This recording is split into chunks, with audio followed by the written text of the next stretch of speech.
Hi all, welcome to the channel. It's an Audi A6 C6. As you can see, it's a 2010 model.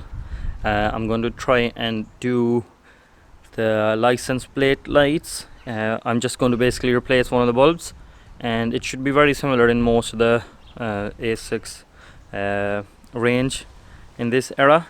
So I'll just show you which one I'm going to be replacing.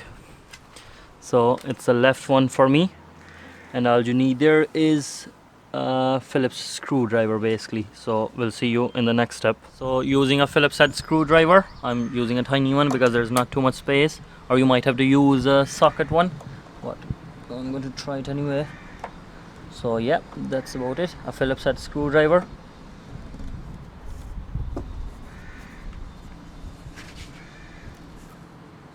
Move this and it should pop right out like that, and as you can see, the bulb is gone off. So give me a second and I'll replace it.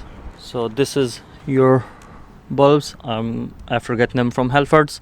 So C5W or 239, these are the license plate bulbs. This is what I'm using, so I'm just going to replace it there.